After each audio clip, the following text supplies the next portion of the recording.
Hi everyone, welcome or welcome back to my channel. Today we are going to be doing my June wrap up. So I read 10 books this month, which I'm very happy with. It's been a busy month, especially the last couple of weeks. Related to it being busy, this will make sense in a second, sorry, just getting a hair off my camera. I much prefer in a video when I'm talking about books to hold up the books. However, my home is being photographed this week because we're moving house. And quite frankly, I've got enough mess to tidy up without making a new mess and getting all my books off my shelves.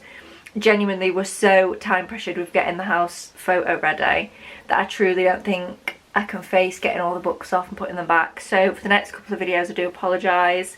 I'm just going to talk about them. As I said, I do personally prefer to hold them, but it is what it is. I can't actually emotionally face making a mess, so anyway. The first book I finished in June was Better on You by Lynn Painter. I am looking at my Goodreads because I can't bloody remember what I read at the beginning of June. So yeah, Better on You. It's a YA by Lynn Painter, the same author of Better Than the Movies, which I love that book. Yeah, this is about... who is it about? I don't know the names. Two people, two teenagers who meet on a plane and then don't really see each other for ages and then come into contact somehow a few years later. It does explain how in the book. They come back into contact and it's a bit of like a, not enemies to lovers because it's literally a YA romance, it's not enemies to lovers, but it's like dislike. They don't like each other, they don't get on, they find each other very, very irritating, and you kind of obviously see them grow to love each other. And I gave it 4 stars. It was a really cute book, it was fun. I love Lynn Painter's writing, it's just so easy. The reason it wasn't more than a 4 is because the third act conflict didn't make sense. Like, I'm not going to go into it because obviously I don't want to spoil anything, but the way that the male main character like thought and acted didn't make any sense to me at all in the third act conflict. But other than that, it was cute, enjoyed it, 4-star read. The next book I finished in June was Say You Swear by Megan Brandy. I've been umming and ahhing over reading this one for a long time because it does have mixed reviews. It has a high rating on Goodreads, but I feel like when I actually hear people talk about it, the reviews do tend to be very mixed. So I was umming and ahhing whether I was going to read it. Essentially, it's like a college romance, but the first 20% of the book takes place at this beach house, and they keep going back to the beach house throughout the book. So it's like, it's a really nice mixture of settings. You get that college romance, but it is also like, it has those summer vibes as well because they're like right on the beach at the beach house. So I liked that. I gave this 4 stars, but it's like, through the whole time reading it, I was like, is this a 2 or a 5? Like, I never knew how I felt about the book whilst I was reading it, which sounds stupid, but I really didn't. Like, it was one of those books where I just couldn't figure out how I felt because I loved most of the book, and even in parts of it, maybe around like the 50%ish mark, I was like, this could be a 5-star. Like, I was really enjoying it. But again, the third act conflict, it was just a bit much, wasn't it? It was just like one after another. It was just a bit much. And I get that stuff like that happens in real life, but it really came out of nowhere. I don't think it matched the tone of the rest of the book. Again, I won't say what it is because I don't want to spoil it, but it is a trope that I don't like, typically. But yeah, it's a 4-star, but like, I also have no idea what it is. Do you know what I mean? I've kind of settled in the middle on a 4 because I did enjoy it, but I didn't love it because of the last like 30-ish%. Weird one, I don't know. Next one was By a Thread by Lucy Score. This is, I got like so wrong what this was about. I thought it was more like a small town vibe. It's not, it's literally big New York City. So they both work for this magazine, or she ends up working for this magazine. I won't spoil how it happens, but she ends up working for the same magazine as this man. They don't like each other, they don't get along. She especially like really doesn't like him. It is dual point of view, so you get to see how both of them feel, and they both find the other very irritating, but you can kind of tell like she really doesn't like him and he doesn't like her very much either. Anyway, so they both work at this magazine, there's tension, and then obviously because it's a romance book they fall in love, and it was fine, but it was too long. It felt like a palate cleanser, you know, like The Hating Game. I actually rated that 5 stars unironically, but that's what this should have been. It should have been a 350 page office romance palette cleanser. And if it had been that, I would have rated it higher. But please tell me why I had to sit through like 550 pages of this book. It didn't need to be that long, but there's not that much to say. And it did have like one interesting topic, which like, it was, I did enjoy that, but that didn't come out to the end of the book. So I was like, why have I read 550 pages and suddenly at the end you've got something interesting to say? We could have cut half of this out. Like, the book could have been like genuinely nearly half the length and not lost anything, because it was just, it got a bit repetitive at one point. As I said, the ending was nice. The whole kind of discussion around what happened, I really liked that. I liked the point of the book. I just wish we'd stuck a bit more to the point and not had to read 550 pages of what should have been like a palate cleanser, essentially. And it was still good. I didn't dislike the book. I just disliked that it was so long. In complete contrast, the next book I read was Redeeming Six, which is a very long book, and I gave it 4.75 stars because I don't have a problem with long books as long as there's a purpose for them being long. And I could cry just thinking about this book. I really could. Just so emotional. I just can't. I love Joey Lynch so much. I love Aoife. What a woman. Obsessed. Love them both. Just so obsessed. Can't get over it. I wish they had more books. I can't believe that is the only 2 books that they're getting, because I just love them. I can't really explain what it's about because it is the 4th one in a series. So it's part of the Boys of Tommen series, if you didn't know, but I kind of just read the synopsis for the first book and decide if it's for you, because I don't want to spoil anything, because I don't want to accidentally say something and then spoil the 3 books before this, so I'm not going to. But definitely look up trigger warnings. It's a very heavy series, but it's amazing. I loved it. Next one, not amazing, didn't love it. Thrive by Krista and Becca Ritchie. I'm getting so sick of the Addicted series. I loved Hot House Flower. Near enough every other book in that series has just been a bit of a disappointment. I rated a couple of them 4 stars. I don't mean they're all bad. I just mean I don't get the hype personally. Just, it's a personal thing. Like, if you love it, I love that for you. But this was such a waste of my time. I gave it a 3 and that is so generous. Honestly, it's like a 2, 2.5. This book was a waste of my time. I feel like there needs to be a disclaimer that if you're, right, so I get it. If you're just reading the Addicted series and not the Calloway sisters, this book's fine. But for the vast majority of the population, reading them both together, because that's how the authors recommend you do it, and I agree, you should, there needs to be a disclaimer that this book is optional. Because I got nothing from it. I really didn't. I didn't need to see all those events again from Lily and Lo's perspective, because all we learn in this book is that Lo is annoyed. Well, I already knew that because he's Lo. I didn't need a whole book to tell me that Lo's annoyed at all these situations, because basically this is the same timeline as Kiss the Sky and Hot House Flower. So you're seeing the same scenarios and the same situations again from Lily and Lo's perspective. But they've got nothing to add because Lily is still being treated like an idiot when she's not one. I am sick of the way that Lily's been portrayed. And Lo's annoyed at everything. But like, I already knew that. It's Lauren Hale. I don't need a book to tell me he's annoyed. So personally, I thought Thrive was a waste of time. I am a bit of a completionist though, so I feel like even going back I wouldn't skip it, but that's not because you need to read it, it's because I can't skip something in a series, you know? But I just didn't think it was good. The only time it is good is if you've left like a gap between Kiss the Sky and Hot House Flower and then had quite a big break.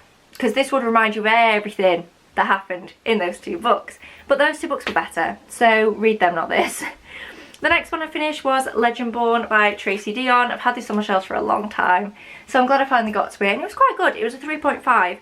I feel like the world building needed a little bit of work. So I understood the very close world of the characters, but even now that I've finished the second book, I might as well talk about them both. I gave them both 3.5, the first one and the second one. What's the second one called? Bloodmarked. So Legendborn and Bloodmarked by Tracy Deonn. There is a third one coming out, but currently these are the only 2 that are out. I feel like they are quite long books, not like massive, but this is the first one and I don't own a physical copy of the second one. I listened to it on audio, but I think it's a bit longer than this. Quite chunky books, and I feel like I still don't understand how everything that is happening to our main characters relates to the wider world, and you do start to get a bit more of that in the second book, but for me just still not enough. Like, I still can't picture what this whole world fits like and where all this magic fits in, and who knows about the magic. Is it common knowledge? Like, I just don't really get it. I don't really understand where all of this fits in the big wide world. I feel like we've got a select group of characters, which is nice, but then how do they relate to anything else going on in the world? I just don't get it. Maybe I'm dumb, that's probably the case. They were both good, enjoyable books, definitely interesting, based on like, I don't even really know how to describe them. It's based on like Arthur and the Round Table, like those kind of old stories. There's a lot of mention of like Arthur and what's that other guy called? I don't know, but like Arthur and his little friends. It's based on that, which is really interesting. But I just feel like the world building needed a bit of work. But otherwise, it's very well written. I think the characters are really good. The characters are actually like distinguishable, which is nice. There are like a couple of side characters where I'm like, who are you? But overall, the characters are like actually characterised and distinguished, which, you know, is nice. So yeah, I would definitely recommend, and I will definitely read the third one. It doesn't come out till next year, but I'll definitely read it. It's an interesting story, and for YA, it's like, I don't know, it's not, it doesn't feel like, I feel like a lot of YA lacks depth. This doesn't lack depth. It lacks a bit of world building, but like the close world of the characters I find very depthful, deep, I don't know, well developed, just not well developed when linking it to everything else. But yeah, definitely would recommend. Next, I finally finished the Summer I Turned Pretty series, and it didn't get any better. I gave the first one like 3 or 4, I don't remember, I read it ages ago. Gave the second one 2 stars because it was bad, and I gave the third one a whopping 2.5. I don't understand how you can take a decent set of characters in book 1 and just completely obliterate and ruin every single one of them by book 3. Belle, grow up. I don't actually care that you're a teenager. Do grow up.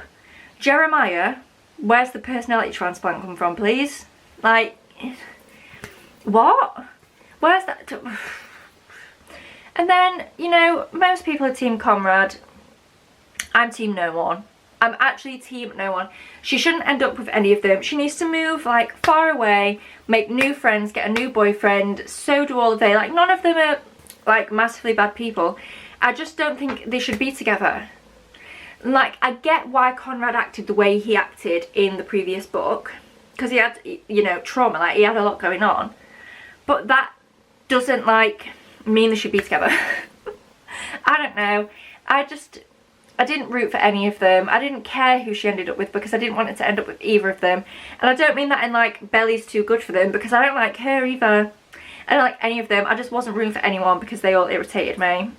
On to the next. If you don't know, it's like a YA, I don't care, bye.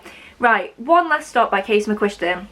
This is a very cool premise. So this is a sapphic romance, which is always nice, not to read about like, you know, the same kind of cookie cutter straight couples. So it's nice that this was a sapphic romance between our two characters, Jane and, what's the other one called?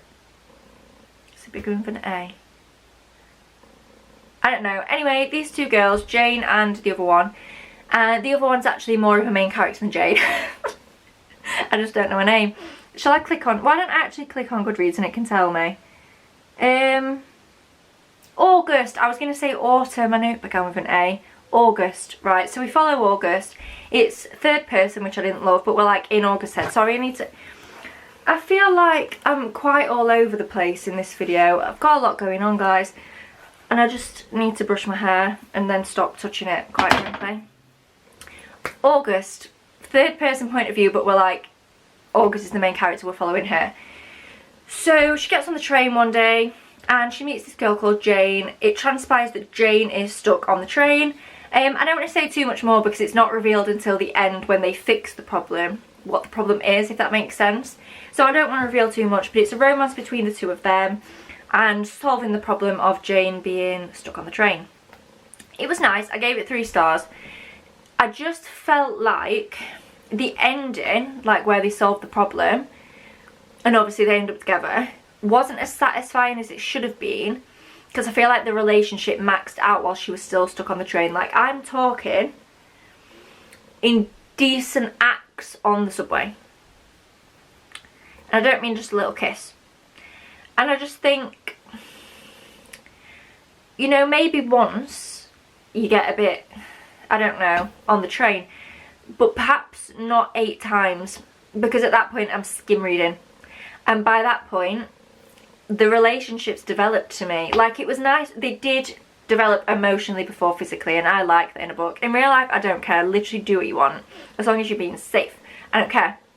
just in a book, I find it more satisfying to read most of the time when there is a deep emotional connection before the physical. And then do as much physical as you want. Smut doesn't bother me personally, but I do like, in most cases, an emotional connection, and they did have that. They really got to know each other. They got to know like every little thing about each other, and I did love that. But yeah, I just feel like the ending wasn't that satisfying because they were already, like, the ending wasn't them being together because they were already together when she was still stuck on the train. Do you know what I mean? You probably don't if you've not read it. But yeah, it was just a bit of an unsatisfying ending, but a good book. Really fun vibes. Casey McQuiston's got a really nice writing style, just really like bubbly. So that was nice. I can't believe this is the last book I'm going to talk about. It's not the last book I finished because I finished Bloodmarked after this, but I've already spoke about that.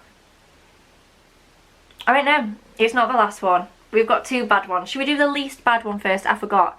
Lightlark, I actually finished last month, but after I'd filmed my May wrap up, so Lightlark should have been at the beginning of this video. We don't need to talk about it for long. I gave it 2 stars.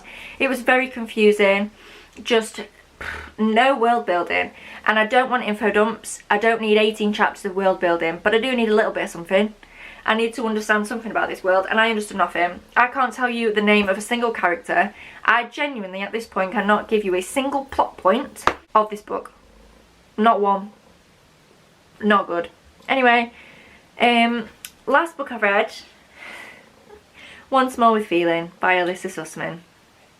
So in this book we've got this girl, I don't know her name, Kathleen, Katie, any one of those, and we've got Cal, don't know his full name, don't care. Essentially, Cal was in a boy band, Katie was a singer, Katie Rose, it's not a real name, I think her name's Kathleen, and she cheated on her then boyfriend with Cal.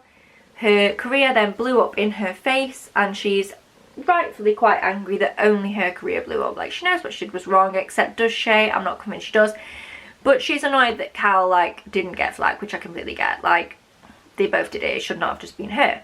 However, she seems to have held on to this anger and felt no other emotion other than anger for about 30 years at this point. And they reconnect. He's directing a show that she is in. And I didn't root for them at all because she was just irritating. She was angry at everything. She was a cow. I don't even know how she's got any friends or any... I don't know if she got 2 boyfriends, let alone just... How did she even get 1? No idea. Because she's not a nice person. Cheating aside, she's actually just not a nice woman. She seems really horrible. And he's annoying as well. He's like a really weird mix for wet lettuce and really annoying at the same time. And yeah, just didn't like either of them, therefore didn't care about them being together. Didn't care to be in their heads. It was your point of view, so we got the delight of being in both their heads, not just one. And it was bad. I gave it 1.5 stars, probably generous. And not for me. Just really not for me. So that, ended on that really nice positive note, is my June wrap up. Thank you so much for watching. I promise I am usually very positive about the books I read. The problem is this month I've finished off a lot of books that I've been in the middle of for a long time. Usually, not always, but usually if I've been in the middle of a book for a long time, it's because I'm not enjoying it. So then when I finish it, obviously I've not got the best things to say.